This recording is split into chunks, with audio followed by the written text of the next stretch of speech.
everybody. We are here at Circa Resort Stadium Swim in Las Vegas to set the table for you. We began with 68. We're down to 8 for the national championship in college basketball. Welcome to our Elite Eight pregame show. We're presented by Bet Rivers. We are presented by Underdog Fantasy. Get a 100% deposit match up to $100 with code FIELD, F-I-E-L-D. I'm John Fanta. He's Rob Dauster. He's Jeff Goodman. And ladies and gentlemen, welcome back, Terrence Oglesby. Rolling about 85% right now, boys. Rolling about 85%. It's your flu game. Happy. This is my flu game. It's your flu game. This is my flu game. I can't believe you bailed yet. I mean, you are ACC soft. ACC That's soft. what you are. ACC Okay. soft. All right. Yeah, For what it's worth, You need Mr. a Goodman. massage? For You what need it- anything? For what it's worth, Mr. do you Goodman, want? I'm not allowed to swim in this pool. No, you're not. That says, do not swim if you're ill with diarrhea or have had diarrhea within the past 2 weeks. And in the opening minute of the show, you had to say diarrhea. Diarrhea. You know, you did bring up the ACC, so before we get to the game, since you're our ACC guy, just this morning, breaking news, Commissioner Jim Phillips saying he's going to pull everybody together because they have to develop a new plan in the ACC. Your reaction? I mean, just be better. Like, have relevant teams. Like, don't suck. Don't look like a mid-major league. Am I wrong? I think you need to realize that basketball's your bell cow. That's the big thing. We've gotten away from it. We're chasing football money. That's the big thing. He tried so hard to become a mediocre football conference that it became a mediocre basketball conference. That's what happened. So let's set the table here on Elite Eight Saturday. Coming up in Game 1 tonight at 6:09 Eastern Time for Madison Square Garden. It's going to be Kansas State and Florida Atlantic. That game is followed by the game we're heading to. Folks, Vegas is buzzing. It's always buzzing, a little bit extra because Gonzaga is going to meet Connecticut for a Final Four ticket. That is the headliner. Then tomorrow, here you have San Diego State and Creighton. We'll get to that one. And then Miami and Texas. The thing that comes to mind, Rob, is college basketball. No one seeds left in this Elite Eight.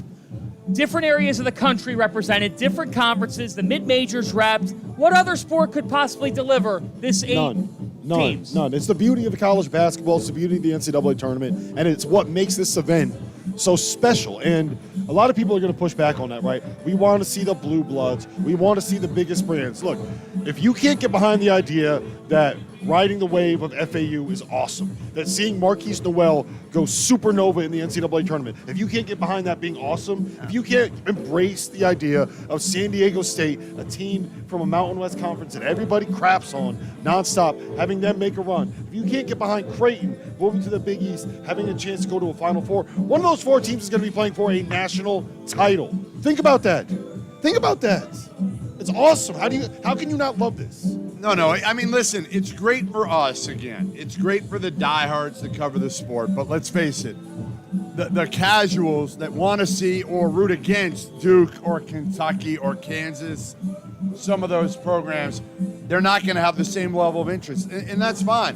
What we have here today, at least in Vegas, is two heavyweight-ish programs, right? UConn hasn't been great in a while, period. Gonzaga's been terrific. Those are kind of the two big programs that we still have left, so we're going to get one of them, at least in the Final Four. Wasn't it 7 out of the 8 teams that are left have never won a national championship? And while you do say, well, yeah, we'd love to have Duke, we'd love to have North Carolina, or throw in whatever blue blood, Kentucky, I think it shows a lot to the sport and the diversity of the sport as far as across the country. You alluded to different conferences. I think it's a good thing for people like us as far as the casuals are concerned. I think there's a lot of validity to what Jeff's saying. You want those people in there to either root for or against the teams. You want one of them. I think you want one of them. Right. Yeah. Right? And you don't really have any that people... Gonzaga would actually be the one that I think would intrigue enough people because, again, we know what the kind of mantra is with people, right? Like, can't win the big one. People would be paying attention if Gonzaga gets to the Final Four championship game a lot more than the UConn Huskies. There's two things that come to my mind that I've seen in the last 12 hours. Number one, David Warlock, who does a great job with everything, is going to have everybody out to the Final Four in Houston as the head of communications with the NCAA and men's basketball. He said there is no easy route to the Elite Eight. You just don't make the Elite Eight easily. Just because the collection of teams is what it is, nobody had some overly easy path to get here. You have to earn it. The teams that are here that are standing have earned it. Ask Marquis Nowell. Look at what Drew Timme and Gonzaga did the other night. And then the other thing is this. This is what's up for debate, so I'm going to tee you up on this. I'm actually going to start with you. How much of this, because people are like, well, this is the super seniors still. This is COVID after effects. Or is this just the new normal in college basketball with the current climate? Well, I think one thing we could take away is if you don't have far and away the best players, some of those coaches don't coach as well. And what's happened is I think it is those super seniors. I feel like I've said the same thing all year, right? And I hate to kind of beat a dead horse, but it is what it is simply because the talent is more dispersed. There's an extra year of players in this field, and what happens is these guys that can really coach that weren't getting those levels of players, they're getting those at least closer. It's closing the gap a little bit. I like the idea of this and the fact that the gap has closed, but I don't love the super seniors. I don't love the COVID deal. Like, I don't think because everybody played 20, 25, even like more than that, some teams. They got almost full years, but I guess because it translated into this, all right, you know what, I'm okay with But it. is this made a byproduct of it, or is this, or 3 or 4 or 5 years from now, we're going to continue to see this because you can turn a roster quickly in the transfer climate? So here's my take on it, is that I do think that a lot of the reason that we're seeing some of the blue bloods fall away and some of the bigger brands fall away is what did they spend their money on? What did they spend their salary cap on, for lack of a better word? Big guys. Oscar Sheway, Armando Bacot, Hunter Dickinson. They already had their guys. Yeah, right? they had their guys, them, but they brought them back, and those were what they built their programs around. And what do we know about March? What do we know about the NCAA tournament? What do you say? Hit the button, T.O. Hit the buzzer, T.O. Point guard play. Baby. That's what matters. Yeah. Somebody also said, our colleague Kevin Sweeney said, well, it's also just the overall amount of talent across the country. That there's extra more year. guard play in general, right?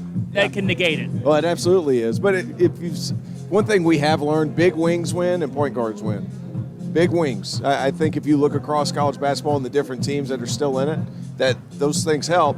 I think who are the most highly touted kids coming out of high school, coming out of the transfer? You look at bigs, and we're thinking about it backwards. Yeah, you're right. Well, a lot of the top guards go quickly, right? Jalen Hood-Schifino, he's one and done. There aren't a lot of dudes like him. The bigs are obviously, they can't go to the NBA. They can't go. The NBA doesn't want these guys. Right. So they're going to stick around. And honestly, somebody's going to take, whether it's Hunter Dickinson going the portal, whoever it is, somebody's going to want those dudes, even understanding that, hey, you know what? It might not win in the NCAA tournament. I think a lot of these coaches are like, I'll still give it a shot. Who's the best team left in this tournament? Right now, I don't see how you argue against UConn. The way they've been playing, the way they're popping the ball around defensively, they've been really, really good, and they're just so overwhelming. And guys, they're playing with so much pace right now. You want to peak at the right time and have the talent. UConn's got both of those. I mean, I don't know how you don't say UConn, right? They are. Is this their hardest remaining game today? Is today their hardest remaining game? Honestly, like I said it last night. I don't think that this is a great matchup for Gonzaga. I think that Texas is going to be a tougher matchup for them. I would make the argument that Kansas State would be a tougher matchup for UConn. The way that you need to beat UConn is to be able to get out and pressure their guards. Don't let them run offense, and I don't see Gonzaga really being able to do that. And I think just the size and the physicality of Sonogo and Klingon can help negate Timme. I do want to change it. Like, we've talked about this now, and I've heard it, and I agree. UConn's an avalanche. Hawkins has been phenomenal in this tournament. He's blossoming into the star that everybody thought he could be. Adama Sonogo's work rate, amazing, and their depth is a factor. But I would say this. I think we're underselling Gonzaga a little bit. Like, I don't. I mean, after watching him the other night, and again, like if Julian Strawther has to play elite level Julian Strawther, Yep. like they don't have a chance because actually, to be honest, that's the one guy that UConn might have a little bit of a hard time matching up against. the Again, line is wrong. The line on this game's wrong then. I think UConn wins this going away. I really believe that. I believe this could be a double-digit win for UConn. Not as ugly as Arkansas. I just don't know how, unless Strawther takes over the game. I think Timmy's going to have trouble. I watch UConn over and over and over, and I'm like, maybe Klingon can't handle him, Because, again, listen, Timmy is the ultimate veteran who's got every post move in the book. So maybe I'm kind of underrating what Timmy's going to be able to do against the young guy in Klingen. And Sunogo's not great defensively. He could score, though. He could get Timmy in foul trouble. The thing that Sunogo's going to be able to do is you're not going to be able to back him down. A lot of what Timmy does is backing people down. Now, he's also got incredible footwork. But that spin move, man, Sunogo will not be able to keep up with that. He won't. But I think is Timmy going to bring it up and pass it to himself? That's the other problem. That's the issue. Right. That's where your issue's at. That's where Strother's got to be the dude. Yeah. Has to be. Yeah, you got to have somebody play well out on the perimeter today. Yep. That's the bottom line. And how are they going to do that with Andre Jackson out pressuring the ball? Sorry to interrupt you, Rob. No, I don't think this is a great matchup for Gonzaga. I think this is a really difficult matchup for him. And it looks too easy, doesn't it? It looks That's on what I paper. mean. That's I know, what I mean. and we're all saying that, and maybe Drew Timmy can just have one of those performances again. But it looks too easy on paper. The way that I look at it, and the reason why it looks too easy, number one, Connecticut is dominating in this NCAA tournament. They've won their 3 games by a combined 62 points. In fact, there are only 2 teams left in the NCAA tournament that have won all their games by double figures. Can you name them? Texas? No, they beat Penn State by only 5 or something. It's Creighton and Connecticut. I think Texas, though, has been equally as impressive. I agree with you.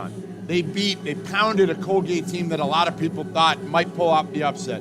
They beat a red-hot Penn State team. Yes. And then they blew out Xavier. Very impressive. Right? Very impressive. And not Xavier playing for the second time in 3 days. It was Xavier with a couple of days to prepare. I just think with UConn, Andre Jackson can take away or at least limit Strother. The way that Jackson's playing, when UConn went on their run in January, talking to coaches around the Big East, they were saying, his body language is not good right now. They said, Andre Jackson, he's a leader. He's the guy that makes things happen for them. Look at his lines. You're talking about a guy, he's the best 8, 8, and 8 guy in the country. He just impacts the game from a rebounding perspective, from an assist perspective, from a playmaking perspective.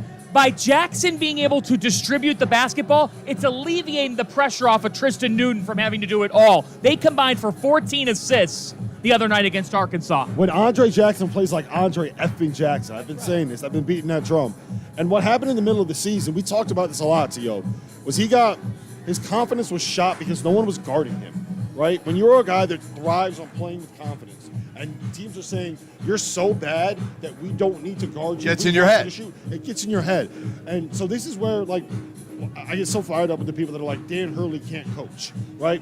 He found a way to get Andre Jackson to know what spots he can be effective offensively. From the short corner, diving to the rim, and Sunogo gets a post touch. As the handoff guy in ball screens, right?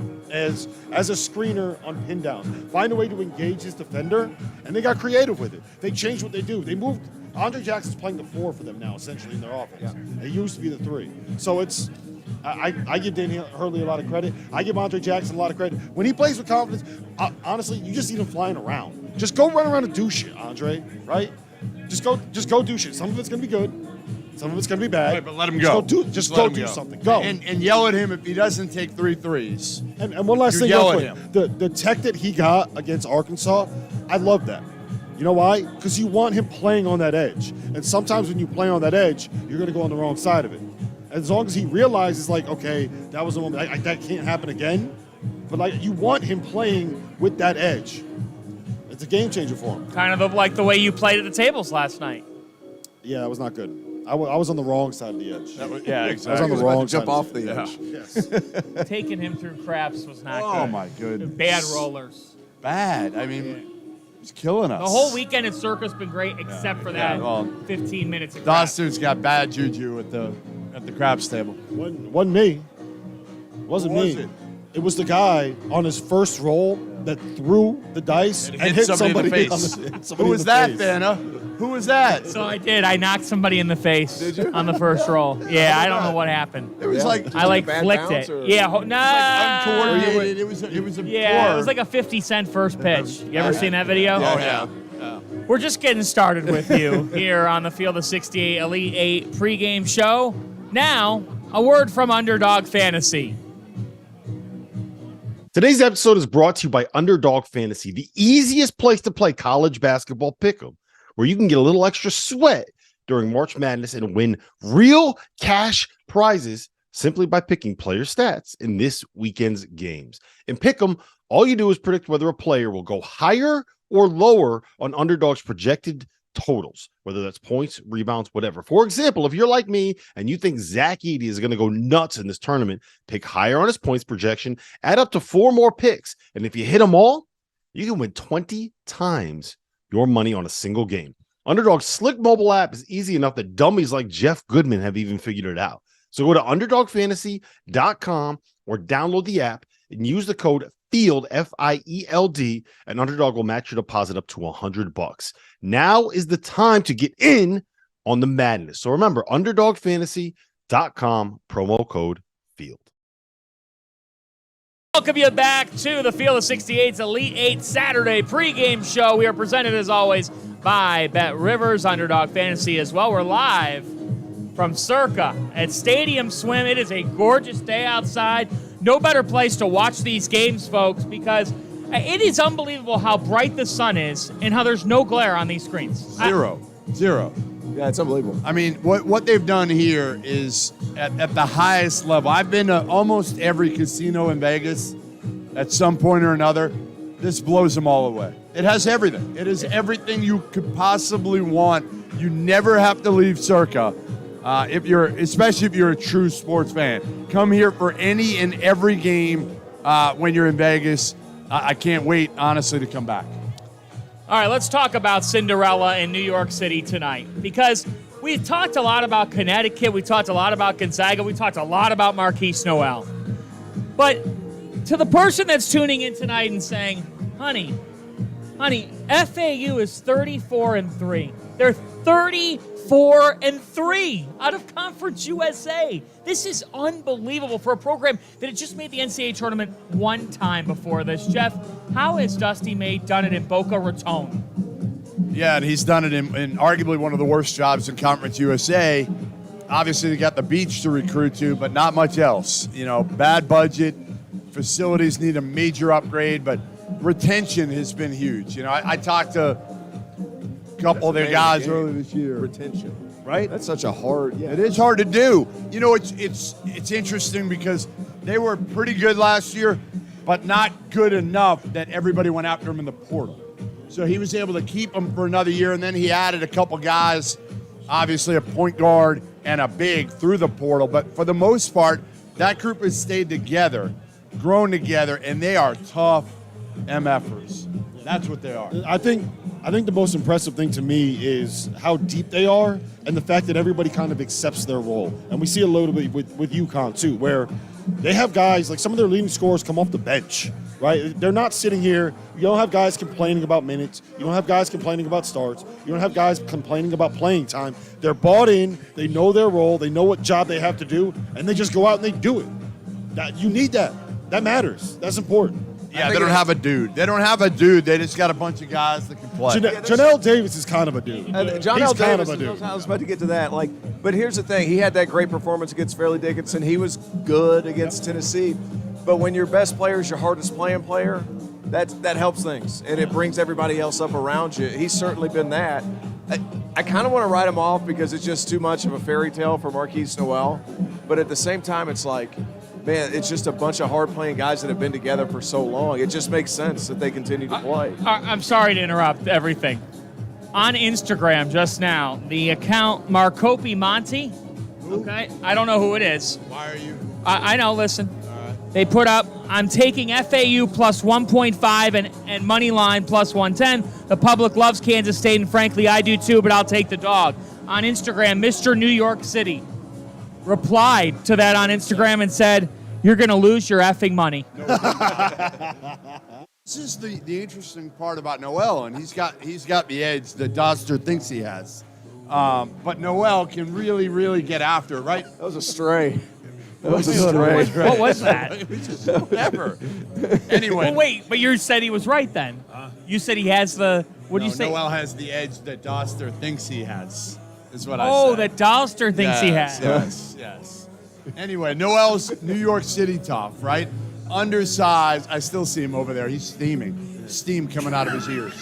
Who, But me? this is a kid who went to Little Rock to start his career. Nobody wanted him because, again, small, bounced around different high schools, different AU programs. Darrell Walker gets him, former NBA point guard, and he told me, he's like, listen, he was tough to coach early. He fought me on everything. He wanted to score all the time. And then finally he gave him the ball and let him go. And Nowell put up numbers. He suspended him his junior year, and then he transferred out to a higher level. And again, like, he's matured in terms of his ability to make people better, in terms of his ability to read when to score, when to get his teammates involved. Darrell Walker helped him a ton in that regard because he held them accountable. It's his passing for me. He makes everybody on that team better. I mean, they basically have two dudes, right? That's what Kansas State has. And they have a bunch of guys that Nowell and Keontae Johnson, to a point, set up. And they can finish off plays. Whether it's Swish Masood knocking down threes, whether it's Desi Sills is like a complimentary piece, Chico, like, there's good pieces. Mr. Tomlin, who we love. Yeah, Naquan Tomlin. There's good pieces on that roster, but that it doesn't work if Marquis Nowell cannot distribute. And he gets so much attention. Like, you talked about it the other day, T.O., when Kentucky was guarding him. It's so hard to contain him. You have to have your entire defense focused on him because he's just so damn fast. He's so fast. The thing that helps everything is that he scores it so well, too, at 5'6" or 5'7", whatever he is. But think about, you have a guy that's wired to score in Keontae Johnson. How much better of a rhythm is he going to be in if he gets three of them just handed to him? Right. Sure. Think about that. Like, you feel better about yourself, right away. He's feeling good about it right away. And then they've got some other guys that just kind of fill needs and fill spaces. Ismail Masood, he's been the same guy since he was at Wake Forest. But now he's making shots. He's making shots. There's not really. And they're wide open. This is a top 30 team offensively and defensively in KenPom. This isn't something where they're just getting hot at the right time. Do you think they can win? They can win. Well, are you picking them to win? No, I'm not, but they can. Right. I would agree with that. I think that point and a half spread, that's what it is right now, I believe. It's right there at it. I mean, these are two very similar teams as far as efficiency concerns, both offensively and defensively. It's going to be close. I just feel like at the end of games, I feel like I'm hitting repeat, but you got to have somebody that can make something happen. Marquis Nowell, Keontae Johnson, they've got two of them. Yes. You cannot pick against Mr. New York City can't right now. Playing in the Garden. You just cannot do it. No. Coming off the performance that he The only had. thing you worry about a little bit is the injury. A little bit. I think he'll be fine. Obviously, he showed that the other night. Someone they're going to lose their money. Yeah, I know. He's fine. He said he's 90% fine. the other day. Like, this dude's an MF at the highest level. He'll load up on some painkillers. Like, he's going to be fine. Tell me this. What has Jerome Tang, in his first head coaching opportunity, his first year as a head coach, what does this say to, or what should it say to every AD administration at another institution that's looking at, do I hire the acting head coach or do I hire the guy that, I mean, how long did Jerome Tang deserve this job? And now he's showing in his first year. I mean, Goodman can answer this a little bit better, but he had opportunities to take jobs in the past, correct? Yeah, he had opportunities to take them. He waited for the right one. This was the right job. But I think what it does say is, you can feel free to take a swing on a dude that you believe in, right? If he comes from a good staff, if he has worked on winning programs, right? If you interview him and you're like, wow, that guy gets it, take a chance. Like, you don't have to go out and get the retread. You can take a swing, and sometimes it's going to be a whiff, but sometimes you're going to hit a home run. And they did with Jerome Tang, to the point where we gotta have a conversation about how long he's going to end up being at Kansas State, right? Because if I'm Texas, right? One, I think Rodney Terry should get the job. But two, if I'm Texas, what I'm doing is I'm getting in that Brinks truck that I have, right, in the athletic department. I'm driving it all the way up to Jerome Tang's house in Manhattan, Kansas. I'm backing it up, and I'm opening the back door. What are you doing? No, man, I disphree with that. Which one are you going to do? You're going to hire Rodney Terry or back back up the Brinks truck? Which one? You got to do one. If I am Texas, I am going to go try to get Jerome Tang. I just don't think you can. Within the league. I hate that. I hate it. Listen, here's what I'll say is, I think Jerome Tang is the better coach for the long term. But I think you have to give Rodney Terry the job for the short term. Yes. T.O., is that not a punch? That's a punch in the balls if you go ahead and say, well, we're going to hire Jerome Tang off of 1 year at Kansas State. We're not going to reward the guy from within. Come on, man. From within the league? I just feel like when there's a special person with a special opportunity and you can get that guy. Rodney Terry's been a head coach before, John. He has been. He has a track record. He has done a phenomenal job this year. But I think the people at Texas, they would be remiss not to go and talk to Jerome Tang if they could. Again, Chris Delcani does not want to hire Rodney Terry. He would have already done it. Made that very clear by his actions. Right. Made it very clear. I think the only way, I think Delcani obviously is waiting. But if Rodney Terry gets to the Final Four, there's no choice in the matter. He has no choice. The only way he doesn't hire Rodney Terry now, to me, is if you can get a big boy. Scott Drew, which isn't going to happen. Kelvin Sampson, which isn't going to happen. John Calipari? John Calipari, which isn't going to happen. So I think at this point, you wait, you see, that's what Delcani's doing, see how it plays out, and then we'll see if you even have a decision to make. Probably not going to have one. Is there any part, I mean, I could be wrong. Wouldn't you wake up one morning if you're Rodney Terry and say, you know what, screw this. Clearly they don't want me. I'm going somewhere. Go. Vanna, where are you going to go? No, you're not going to do that. Where are you going to go? You've had chances before. It's not like Cal's going to say, hey, we got to have Rodney Terry, like T.O. said. No, this is what you do if you're Rodney Terry. Those guys love him. The players in that locker room adore him. You go to them and you say, those motherfuckers up there, my bosses, they don't want me to have the job, right? And you tell them that if you want the me to national get the title, they don't want us to win. They You know don't the want problem us is there. there's no guarantee all those guys come back. I mean, Marcus Carr's been in for 8 years. But they already love him. We saw the reaction after they won their game against Penn State. You saw the reaction after they won the Big 12 tournament. So what you have to do if you're Rodney Terry is get these guys. It's that siege mentality. They don't want us to win. They don't want me to get the job. They hate us. They don't believe in us. And then you got those guys fighting for you, so it's more than just a basketball game to them. You know what I mean? Like, that's what I'm doing if Rodney walked in. He also walked in. Look, guys, he walked into a ready-made situation. Right. Totally. Yes. Let's not be naive. Right. Those players I'm had not the being wholesome naive. stuff. Not specifically you. Oh, no. But like... Again, done a great job managing. He has. Great job. But he had beards. He had beards entire summer. Culture. Entire fall. All that stuff was falling into place. All those things that are really important in the offseason were handled by somebody else. He walked into a team with older guys that know how to play, that have been there for mostly 2 years. Mostly everybody had been there for 2 years, outside of Tyrese Hunter, who... And Dylan Mitchell, who knows his role. So... I'm not saying he hasn't done a terrific job. He's absolutely done a terrific job. How many teams are more talented? How many rosters would you take over Texas's in the entire country this year? About how many? Maybe like 3? Maybe like 4 or 5. That's it. So Rodney Terry, again, has done a great job riding the ship. Oh, I got a good question for you. That it didn't go off the rails. But, again, he's had all the pieces in place to do it. I have a great question for you, because that question sprung it. Before the year, if I said, would you rather have Texas's roster or Carolina's roster? I mean, most people would have picked Carolina's. It's why we ranked them in the top, 2. One. Top 1. Most people ranked them 1. I mean, you want to know what the difference is? Here's the difference between those 2 rosters. Go ahead. We thought Marcus Carr was a losing player, and he got significantly better. He's like, we should have had him in the All-American. You had him as an All-American, right? 3rd team. Yeah, he had an All-American caliber season. Caleb Love, we thought was a losing player and showed his true colors, didn't get better this year. That, to me, that's the difference between Texas and North Carolina. Because we had them in the same equation. Probably a year and a half ago, right? It was Marcus Carr, Caleb Love, like they're kind of similar players, right? Chuckers. Marcus Carr playing next to Tyrese Hunter has gotten so much better, where honestly, Caleb Love regressed playing next to R.J. Davis. Did he really regress, or did they just revert back to the mean of what they were last January?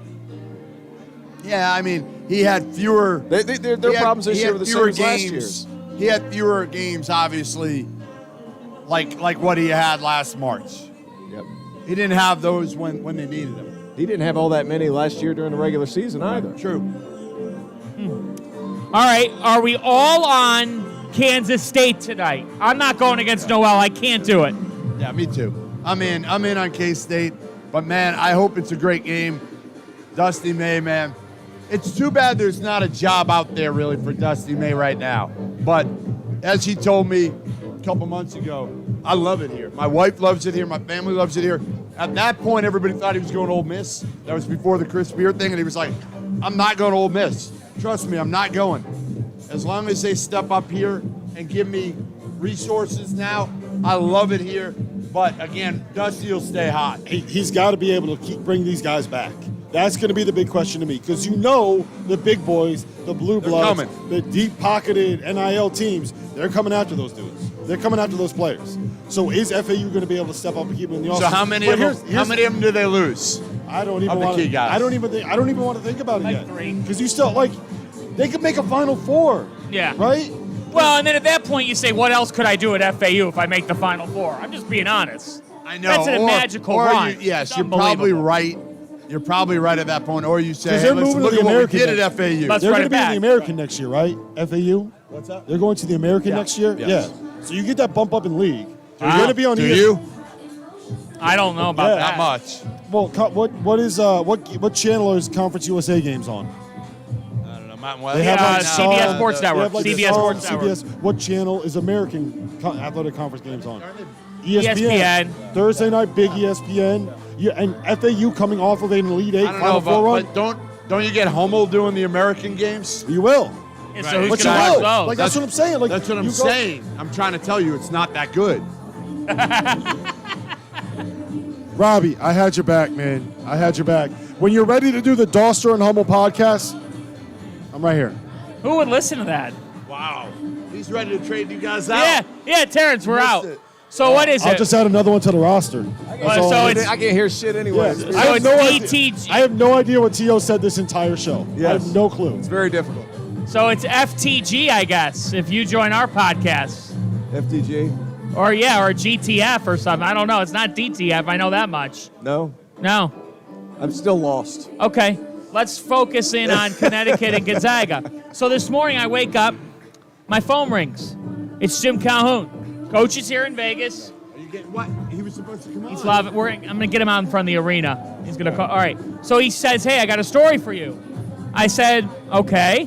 He's always got stories. Always. He told me this morning that Donovan Klingen's mother, Stacy, who Donovan lost, unfortunately, to cancer, Stacy went to Bristol Central. Stacy's teammate at Bristol Central was Cookie, real name Lourdes, Julian Strother's mother. What? Julian Strother's late mother. Julian also lost his mother to cancer. Played together? They were high school teammates at Bristol Central. Oh, my God. That's And crazy. today, Julian meets Donovan Klingen for a spot in the Final Four. Both lost their mothers to cancer and went to the same high school. I mean, sad, but they both play for their moms. Wow. If that's not March Madness, I mean, That's if that sad. That's sad. it is sad, but it's also like the small world part of this, the inspirational, and you know, I think Strother, he became a Gonzaga legend the other night, guys. That really shot, did. Yeah. that shot joins Jalen Suggs. I can't believe they were high school Can kids. I we couldn't believe that find story. a way? This is what we have to do. We have to bribe the NCAA Tournament Selection Committee to every year make sure we get a Gonzaga UCLA game, because they are always It's true. classics. Right. The Adam Morrison game in 2006, the Jalen Suggs game Well, how in about a home and 2021. home? Well, Cronin and Few. Well, yeah. Let's do it. Come on. I mean, they Nick, should. Nick, Mark, get it done, man. Put it here. Get it done. We'll Put it on the broadcast field of live from 68 here. Media Network. Play it up. Derek would just build a court right here. Right? I mean, he would. If you told him, hey, you can get UCLA Gonzaga, Derek would find a way to put a court behind us. I'm going to ask you this, Mr. Strategy. You're gonna take me in. I know that we're all talking about UConn, but if you were Mark Few and you were at the whiteboard, Terrence Oglesby, what are the 2 or 3 things that you are pinpointing there saying, fellas, we've got to do this to win this game? We better screen our ass off.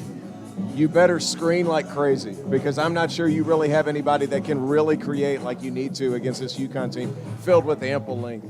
And screen to score. That's my biggest thing. Whenever you play against big athletes that are bigger than you are, Gonzaga has some guys with good length, but at the same time, it's not on UConn's level. Embrace or not match their physicality, exceed their physicality would be the only thing I would say.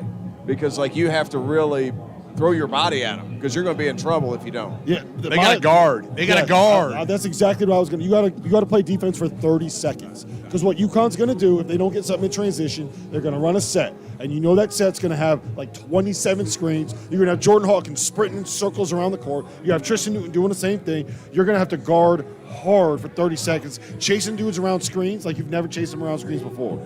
That's what they're going to have to do. If they can defend UConn and make it hard for them to run offense, that's when Gonzaga has a chance. I don't think Gonzaga's tough enough. Other than Drew Timme. I just watch them and I'm like, who are those tough dudes? Like, who do you trust? I love Nolan Hickman is the sweetest kid ever, but he's still got a ways to go. Like Hunter Salas, you have no idea what you're going to get from game to game with him. No. Obviously, he's athletic enough to play in this game. Strother, he's kind of an enigma, right? Malachi Smith, he went to Gonzaga for a reason, so he could play in the WCC and not be overwhelmed athletically. I go through it. I'm like, how? How can they win this game? Well, they can win it because Drew Timme can be God. I mean, Drew Timme They can win it if UConn gets away from what they've done and settles and doesn't make shots. Well, that's the only way. That's That's the only way. All you got to do is feed those bigs. Keep feeding those bigs. Who's going to stop them? They can win it if two things happen. If one, Timme gets Sanogo in some foul trouble early in the game. And two, if Strother can win the head-to-head over Jackson, Jackson gets a little bit rattled, and he's not Andre effing Jackson. The other thing is, Connecticut is a team, as great as they are, is actually as rough as they can be on the other side. We just haven't seen that version of them in quite some time. They got it rolling. But if Hawkins is missing, he's been making for a while. If he has an off game, that's the only area where I get concerned because they're a very infectious team. When one guy plays well, it's like everybody else clicks off that. They are a team sometimes when perimeter shots are not falling, it could turn into a 3 for 21 game, and you're like, how did the hell did that happen? Sometimes that's just basketball. Yeah, my biggest concern if I'm UConn is Tristan Newton. He's got to be the guy, right? Like that is my concern because when he settles, when he's not able to get them into offense, you can climb up under him, right? And I don't know if it's Salas, I don't know if it's Malachi Smith, but if you climb up under him and make it so that he has to run offense from 35 feet instead of 25 feet, that's when things can kind of get difficult. Tristan Newton's got to be the guy. Arkansas tried to do it, and it worked. And they're a better defensive team than Gonzaga. What happened was it worked 2 different times. And both those possessions, Tristan Newton ended up hitting a 28-foot three. And those are the 2 possessions completely changed the game. UConn went up 11 instead of having 2 potential turnovers. They're hard to guard with Klingon in the game too. Oh my gosh. When they play ball screen with Klingon, he's so big. I feel like you just got to score. And he moves well. They haven't had many low-scoring losses. No. They've all been high-scoring losses. Yeah, you're right. So because if you score against UConn, that's the whole thing. Because then you're slowing You really them down think Gonzaga can score with them? Best offense in the country. They have, in the WCC. No, they're the number 1 offense in the country. I know, but they play in the WCC for 20 games, 16 games, whatever it is. I don't know. I just don't know if they can keep up with UConn. I don't think they can. I don't think they defend well enough, but I think some of that can be disguised by if you're scoring the basketball on the other side, you can at least set your defense. I do think that you want to be on the over in this game. I do think we're going to see this game in the 80s. Yeah, it'll be high scoring. UConn will run, and Gonzaga wants to run. I think you're going to see a high-scoring game. My question is, if you're UConn, if you're Hurley, do you try to slow this down, T.O.? Do you try to make it be like a 65, 70 possession game or no? For Gonzaga? No, if you're Dan Hurley, if you're UConn. No. Don't get away from what you've been doing. No, I mean, you feed the post, but you run when you can run. I mean, to me, you go when you can go because you're more athletic in almost every position. Do you remember when UConn was, I hate to bring up bad memories, but when they were struggling in January, Hurley got to the point, he stepped to the podium after the Creighton game, he goes, we're so bad in our man defense right now, I had to go zone. So that's just it. Like Alex Caravan said this yesterday in the media availability, he goes, look, if we defend to the level we're capable of, we will be in Houston next weekend. UConn's got a great offense. The reason why they've also gone on their run is they're guarding teams. They are guarding. Yeah. Right, Tio? Yeah, like I said, if you can score against UConn, that's when you're going to have the best opportunity. Because I just don't feel like I don't think you can hold them to that many points. You got to go shot for shot with them. Here's another issue with Gonzaga offensively. where you attack UConn, generally speaking, Alex Caravan. You either need to attack Tristan Loon or Alex Caravan. They don't really have that 4. And if you want to play Strother at the 4 and make Caravan guard him, then all of a sudden, gonna die on the other best end. offensive rebounding team in the country is going to have Drew Timme and a bunch of guards, right? UConn got like 14 of their 25 missed shots against Arkansas. It was insane. They couldn't get any stops. They couldn't end a possession. So I do want to ask this question. The other day when we first started the week, I would start I asked Strother the at the 4. what's that? You would? I'd start Strother at the 4. Okay. If they're going to start Caravan, start Strother at the 4. I think Jackson's going to defend him. Just my Maybe so, but at least he'll be able to not rest, but on the other end, Caravan, he's not going to blow by you like crazy. all right. So They for got the more versatility. That's the thing. They can throw a bunch of dudes at Strother if they wanted. Yeah. So for the Arkansas game, Rob Dauster said that at that point, Connecticut was playing with house money. So what's today? It's like UConn became a poverty program or something. It's Like, what happened? What's crazy is that UConn is now the favorite to win the national title. So are they So, playing like, with house money today? No, House If they're money. the Say favorite to again, win it. Bobby. They're the favorite Say it to win again. it. House Say it money. again. honestly, they are. But if they're But- favored, Not is this anymore. playing with Not house anymore. money? It's changed, and now it's like, oh shit! If Hurley doesn't do this, Well, it is kind of interesting. Now you've gone from kind of the team that was the hunter to now the hunted a little bit. Not today as much because you're still playing a big boy program. and they're in playing Gonzaga. a road game. Let's call it what it is. They're Yeah, going to play sure, a road game sure today. it is. What does today represent for Dan Hurley, and what does today represent for UConn as the brand? Man, everything. It represents that they're back as a legitimate national contender. They haven't been there since Kevin Ollie won the national title, and then they went like this. They weren't even there when Ali won. Well, Man. They were a no, 7 they got seed. lucky. They were Right, a they got 7 seed. lucky with Shabazz the- Napier went Yeah. supernova. Right. And then again, they just did a complete downturn and became kind of irrelevant for a while. And, you need momentum as much as anything. And Dan Hurley, he's relentless. Like, that's the one thing with Hurley. He's going to work his ass up. His staff works his ass up. And I think with this, then you become, okay, you're UConn again. You can start getting dudes. Yes. The thing that's fascinating about this to me, for Hurley, is you guys know him well. There's a level of, he's a younger brother of Bobby Hurley. Like, Bobby Hurley was the best high school player in America, McDonald's All-American, Yep. goes to Duke, wins 2 national championships, Right. number 7 draft pick, plays in the NBA, and then Danny Hurley comes along and, he's just like a good Big East player, right? There's something to be said about that. The fact that he's always kind of been in the shadow of Bobby, in the shadow of his dad. And now he has a chance to cement his legacy as the coach of the Hurley family. I think that right there, I do expect to see Hurley get emotional if they win tonight. Oh, no question think he's about gonna be that. serious. I think that's part of it. He said he cried like 4 times before the game the other night. So yeah, he's an emotional dude. He's fiery, and you're right. Like, he's been in the shadow of his father and his brother, and it's kind of cool to watch. I mean, it's a guy who's at St. Benedict's Prep School, and I never thought he'd leave. He had opportunities. Finally took the job at Wagner, a bad job. Brought his brother Bobby with him as an assistant. They go to Rhode Island, a decent job, and win there. Again, relentless, always got a chip on his shoulder because he feels like he's got something to prove. Yeah, absolutely. I think one thing more than anything, UConn is the team in the northeastern part of the United States. They are that team. They are the team in the northeastern part of this country, and they're going to have immediate access from here on out to whatever kid they want.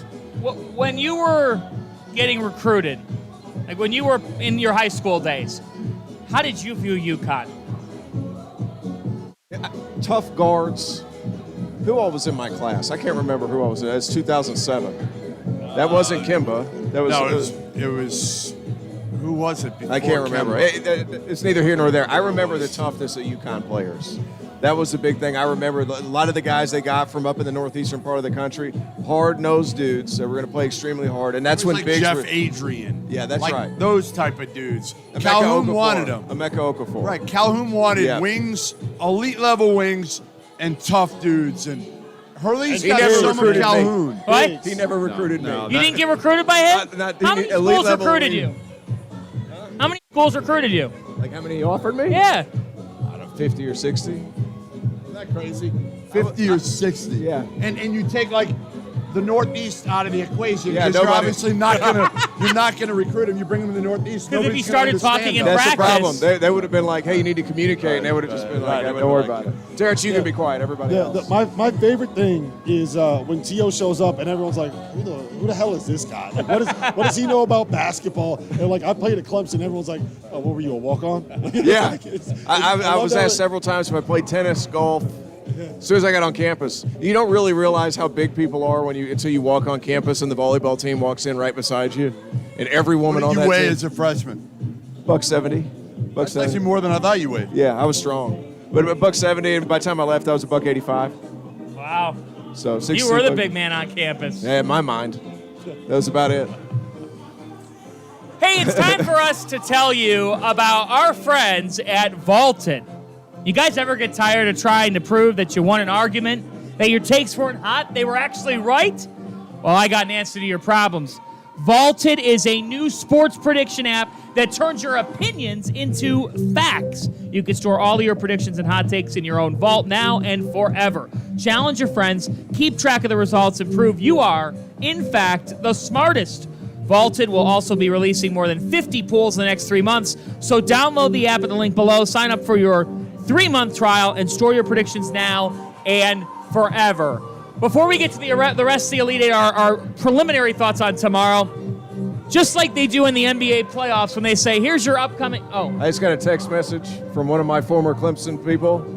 You were the big man on campus. I don't want to hear it. oh boy. Shout out Nelson. Thank you, In his Nelson. own mind. Yeah, of course.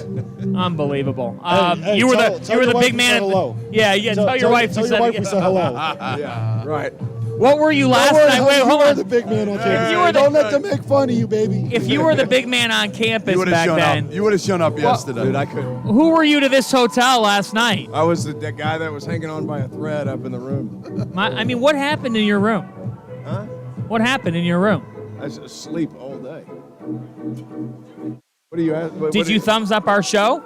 I think I did. They better like that. They better hit that thumbs up button. Do it for T.O. Pepto thanks. Bismol? Back. A lot of Pepto. Was it Pepto? Yes. Dick Vitale. Yeah. Me, Dick Vitale, and then Dagan and Rob ran me some medicine too that didn't start working until this morning. Like they do in the NBA playoffs when they say, here's your upcoming schedule. Tell us what the upcoming Field of 68 schedule is.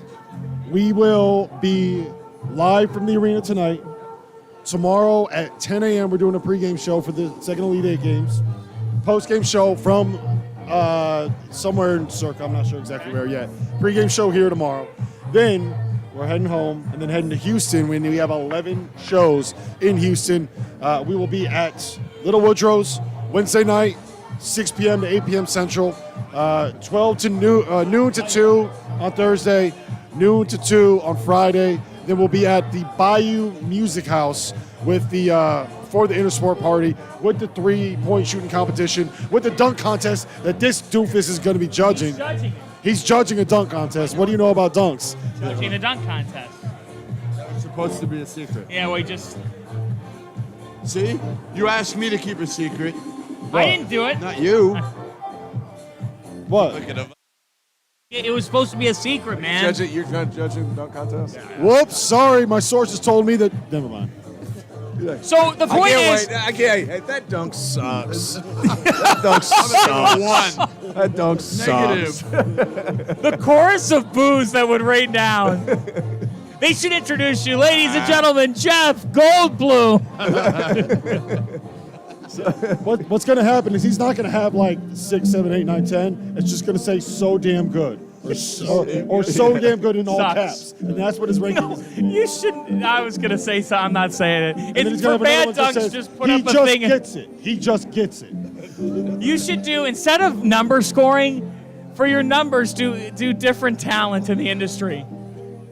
5, 6, 7, 8. I'm not going to name any, but I'm just... So what would...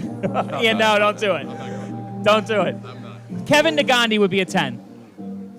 Yeah, Ben Pelt, A 10. Nagandi, Ben 10. Pelt, 10. Stanford Steve, 10. 11. Maybe 11. 11. Yeah, because...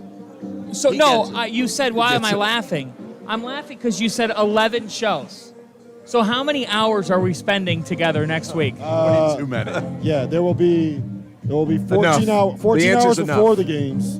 It'll be about 20 hours. I can't tell everyone there. 20 hours of hiatus content. from him after this. You go home, right? No, I've already blocked your number in my phone preemptively, so I don't have to talk to you. Because you only show. What people don't realize, Goodman shows up for the shows and then he's gone. We never see him everywhere.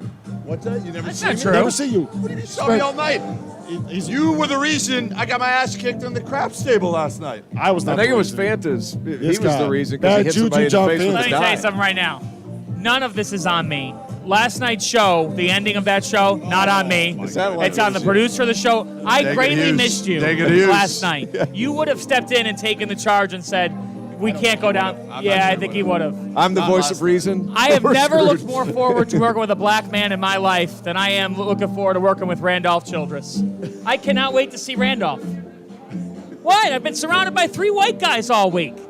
I can't wait to work with Randolph. I just can't wait to see him. I'm tired of looking at your 3 faces. All right. Let's get to tomorrow. So Creighton, San Diego State. Creighton, San Diego State. You have a couple of things here. Number one, they played last year in the first round of the NCAA tournament. San Diego State had the game 1, they choked. All right, that's number one. Number two, both programs were in Maui. They flew together to Hawaii in November. Wow, they flew together? They flew together. Really? Yes, they flew together. Creighton and San Diego State flew together on the same flight. Where do you get this? shit? Yeah, yes. Wow. That's number 2. Number 3, Arthur Kaluma and Adam Seiko are brothers. They're brothers. This is like a very weird tournament rematch between these 2 programs. Kaluma and who? Kaluma and Seiko are brothers. Wow. I'm telling you, it tomorrow, and there's bad blood from last There year. is some bad blood. Who's going to win this game? Creighton. I think Creighton. I just think, like, San Diego State's a great story, what they've been able to do to get to the Elite Eight for the first time in program history, but they don't have as much. So, like, to me, they're almost like not a poor man's Creighton, because Creighton doesn't defend quite as well. They're not quite as tough, but they just don't have as many high-level weapons as Creighton does. Creighton's No, got you're dudes right. who They're can like the score. same team, but Creighton's dudes are kind of like They're better. all-American caliber, They're better. borderline NBA You know what dudes. San Diego State's are? A lot of mid-major transfers. Yes. That's what they are. Mid-major Yeah, guys I going mean, up. you got guys coming up from Seattle. Yeah. You have Matt Bradley transfer from Cal, mid-major Right. transfer. Right. We're like Creighton. Now, again, give McDermott credit and his staff because they've identified and developed dudes. What? I just called Cal a mid-major, and you just blew right past Yeah, it. that's Like I good. didn't even say anything. Very true. Very Well, true. honestly, when we're on for how many hours in Houston? 25 hours, or I don't know, in and around. We are spending at least a half hour on the state of Kentucky basketball just to have fun with it. At some point. We That's will do that. happening. We will do that. Yeah. Who do you think? Here's the thing: like I San think Diego the thing State is- just beat the number 1 overall seed in the NCAA tournament. Yeah, and here's the thing. Can't San Diego State win? Well, the thing is, San Diego State, you keep doubting them, and they keep defending and beating everybody up. Like, they're so big and so strong and It so would just physical. be a crazy story if they could make a Final Four. Why not? Yeah, why wouldn't they? I know, I get it. You just look at them and you're like, how? Like, these dudes are like, they're Great okay. defensive They don't team. have a guy. They are Like you grown said, at every ass position- men. But at every position, whatever San Diego State has, Creighton's got a better one of that, right? They've got a better one. They don't have as Creighton many. doesn't have depth. They don't have as depth. many. They don't have that. You're right. That's the one area that's it. But depth is kind of overrated unless you get in foul trouble. I just think to myself, like, against Furman, Micah Parrish has the big game. Yep. Yesterday, Darian Trammell has the big game. Like, kind of like some of these other teams we're talking about, you don't need to have one dude. Last year, it had to be Matt Bradley. San Diego State was an abysmal offensive team last Right. year. Brian And they're Dauster still not great this year. They're not great this year, but you said it. They just fight you. I was Yeah. thinking yesterday as they're up on Alabama, you can't tell me Bob Ritchie, a star on the Field of 68's first ever game broadcast of the Greenville right. Winter Invitational, that Bob Ritchie wasn't thinking, watching the game, damn, I mean, now I don't feel as bad about the fact that we lost, but the way that we did, because they punked them. Man. They punked Alabama. Yeah, and if you punk Alabama, you can punk pretty much anybody. Alabama's big now. Outside of those 2 guards, it's a big bunch You're of right. dudes. So, like, for them to be able to do that, they're just grown-ass men. They have a lot of them. That's the thing. Like, can you stop Creighton from scoring? I'm not sure. That's the hard part, but Yeah, they have a lot of don't- guys. I just think Creighton's too good, and to me, The reason why Alabama lost is because Brandon Miller had like an outlier bad game. How often is Brandon Miller going to go 3 for 19? How often is Brandon Miller Going to go 3 for 19. 1 for 10 from 3. He's had a couple bad games. He was bad all 3 games of the tournament. Yeah. Well, that's what I'm saying. That's why they lost, because Brandon Miller was just terrible. John Quinterly was asked to do too much. He's trying to get to the rim, finish over the best defensive center that's left in this tournament. And, you know what? Again, you keep going back to it. Like, young teams don't generally win these days in the tournament. They just don't. And when you have 4 of your top 8 guys that are freshmen, it's not usually a recipe for success. When you were in your hotel room yesterday, when you were able to watch, Wasn't much. well, I guess you were embodying what the remaining one seeds were doing. In our bathrooms? Yeah, in the suites, we actually have a TV in the bathroom, so you could have, if you really wanted I don't to. have a TV in my bathroom. Do you have? If you were a grinder, you could have watched it. If you were a grinder, you would He have watched doesn't the have a game. suite. He's got a If I was double a bed. grinder, I would have watched it while I was Yeah. on the While floor. you're sitting there hugging the Well, I you did. were doing a direct act of the one seeds that were left in this tournament. Well, basically, just spouting out of both ends. Were you more surprised, like as you were watching, were you more surprised at Alabama losing, or were you surprised at the way Houston lost to Miami? I was hoping we would get to the Miami because Norchad Omier, who only had 13 rebounds, he must have had 25 tap outs, rebounds combined. They said, well, you said he held up against Houston. He beat the shit out of Houston. Wow. He didn't just he controlled the game. You have to have shot makers, sure. Norchad Omier controlled that game yesterday. Hey, He was ACC awesome. still represented, right? It's honestly amazing that a 6'6" dude has been the most impressive big guy, like one of the most impressive big guys in this Incredibly strong. He dominates the paint. It's 6'6". Dominates. Look, I don't even think he's actually 6'6". Like he is. He's you see him 6'6". next to some of those dudes. He's 6'6". I actually walked next to him in Albany. He's 6'6". He's not bigger than that, but he's 6'6". He is. You don't buy it. He walked next to the guy. Yeah, I know. It's just when Goodman walks next to people, that's when you know, right? How many coaches do you know? 350? 350? 361? Well, David knows All right, here's a question 247. for you. It's about 103 shy. David. Goodman, of all the coaches that you know, who's the hardest one for you to get on the phone? Hardest one. Jerry Stackhouse. All right. Tell me about Miami, what you saw from them in the ACC that's allowed them to get to this point. And how's Jim Larinaga doing it at 73? That's something that's not talked about enough, though, by the way. We have all these great coaches, and Larinaga, I guess, it wasn't a retirement job after all, was it? It wasn't. I thought he was going down to Miami to live his best life for the last 5 or 6 years. Probably did that, too. Yeah, I'm sure he has. But he's done a terrific job. But guards with shot making, that helps, obviously. Nigel Pack, they're the highest paid team in the country. And it's been money well spent because, these guys are really, really good. They play together.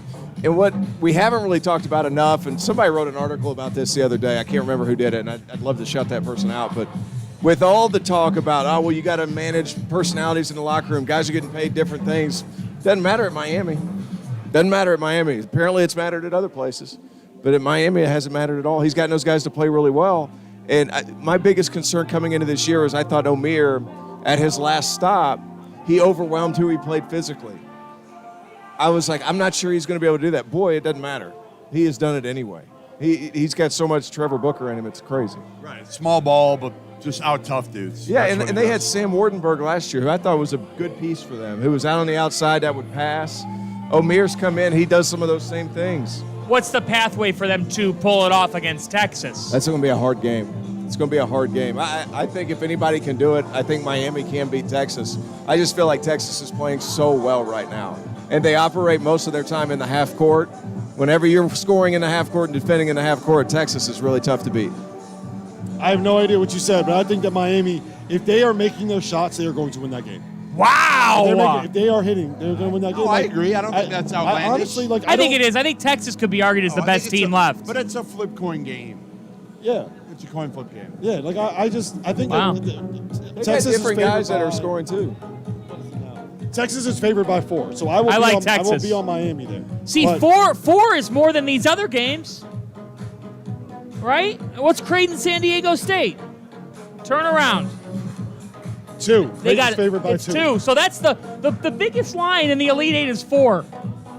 That's it. There's no That's like amazing. 9-point line. Well, again, I mean, it's funny. I mean, Kansas State's the one that you thought, well, you're playing FAU, right? Like that would be a bigger spread than it is. But listen, this tournament, who knows? I got to tell you, this being here, yes, we're going to wrap shortly. Being here, like, you really get stuck looking out and being like, I really wish I didn't have to work tonight. Look at this. I'd be like, camp. Look at this.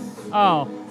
I would be in my Speedo in the middle of the second pool with a margarita Cannonball. in my Cannonball. hand laid out like this. Imagine Fanta. Fanta, Cannonball. do not lie to the people. This is our chat. This is our live stream. These are our listeners. Fanta is actually wearing a swimsuit right now. That's going what in. he Got is his suit wearing. tucked into his red Yeah, Speedo. his suit is tucked in to swimsuit. He's jumping in. We're doing a cannonball. I'm not jumping into the pool. Chat. I can do a mean cannonball. 200 likes, and Fanta's going to do it a cannonball Absolutely right not. now. Fanta's Right taking now. the red eye out of here tonight. I am. I'm Will out. not be with us tomorrow. I'm home tomorrow. All right. I'm getting in. He's got I'm chores to do. I'm doing my chores. You got chores? You got chores, And I all got right. games to watch. What kind of chores you got, Fanta? All kinds. All kinds. Call me Mr. Clean. Whoa. I'm thinking of like Flex Seal. I'm thinking of like cleaning supply commercials. Call me Mr. Clean. Final thoughts, predictions. We all have Kansas State. We all have UConn. So we really don't need to group think. I feel like something's going to happen today. It looks too easy. Yep. It looks too easy on You're the right. surface. We're going to have an upset today. I think don't know which one. I think San Diego State might be that team. tomorrow. Of the tomorrow. Yeah. Yeah. Yeah, I could see that. All right, we got to hit the craps table. We're good? For Dagan Hughes, for Rob Dauster, for Terrence Oglesby, for Jeff Goodman, I'm John Fanta. We will talk to you after the game. Enjoy them, 6:09 Eastern Time. Kansas State and Florida Atlantic. Who would ever thunk? One of those two teams going to go in the Final Four. And then after that, it's Gonzaga and UConn. We will have full coverage from T-Mobile Arena later this evening. Enjoy the games, everybody. The Elite Eight